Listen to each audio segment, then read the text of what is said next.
No food, no rest, no land.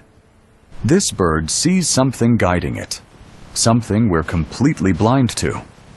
Every fall, bar-tailed godwits leave Alaska.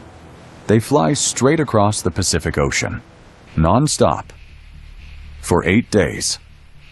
How? From Alaska to New Zealand, the distance from New York to Australia. Inside their eyes, there's a protein. Cryptochrome 4.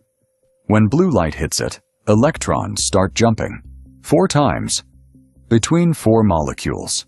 That creates radical pairs of molecules spinning in opposite directions, and Earth's magnetic field, a force 1,000,000 times weaker than a fridge magnet, shifts how they spin.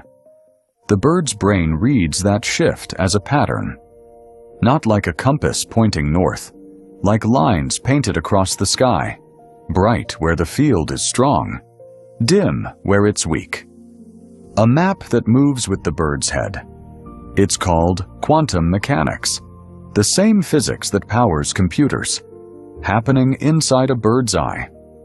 Right now, when the bird leaves Alaska, its body knows what's coming. Organs shrink. Fat doubles. By takeoff, half its body weight is fuel. It flies for 8 days, loses half that weight, lands in New Zealand, exhausted, starving, but exactly where it needs to be. We invented GPS to find our way. 30 satellites, billions of dollars. They were born seeing the map, 11,000 kilometers. No technology, just a protein in their eyes.